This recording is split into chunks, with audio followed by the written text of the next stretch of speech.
The CN Tower in Toronto. CN kasi Canadian National yan, yung railway company that built this tower. Look at how tall it is. Around 1,800 feet daw to. So parang 5 Statue of Liberty na pinagpatong-patong. OMG, amazing. Grabe. As you can see, the signage says La Tour CN. It is in French. Na CN Tower naman in English. Merely seeing its awesomeness outside is not enough, so we had to experience it from the inside. So ayan, papasok na tayo. Or nasa loob na pala tayo, actually. As you can imagine its height, yes, it's taking quite some time to reach at the top. Nisiyok po namang dunggan sa pagkaliyot. Kulba sad gamay, uy. Compared to Burj Khalifa in Dubai, mas kinabahan ako dito kasi nakikita ko sa labas. As we go up, we can see the buildings getting smaller to smaller. We're near to the top, guys.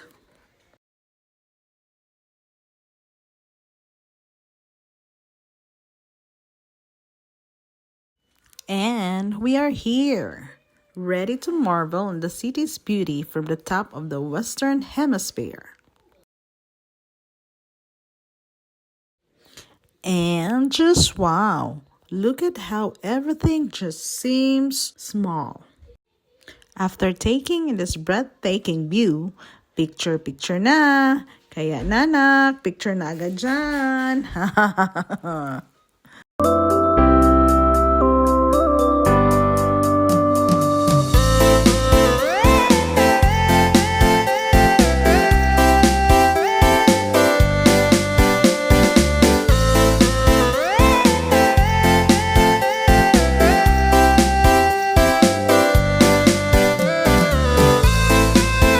Ayan, walking around to soak in this marvelous 360-degree view.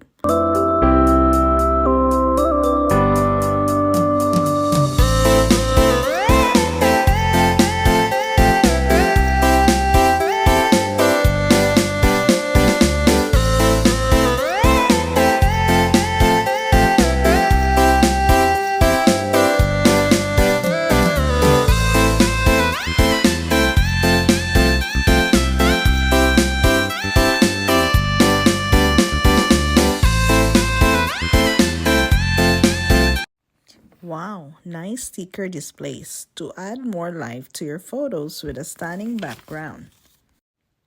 From here, you can see the bird's eye view of Toronto that you don't usually get to realize when walking its streets.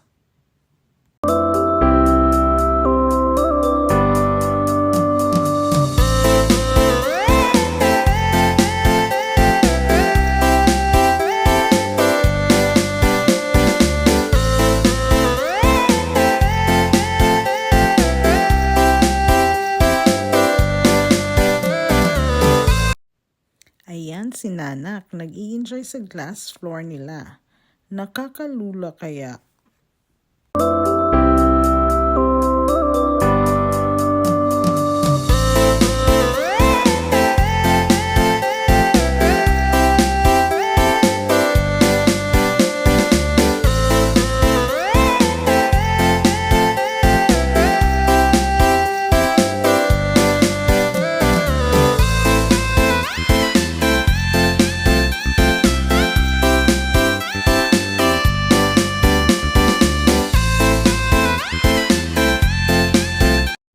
And there, our CN Tower adventure, guys. See you in the next video.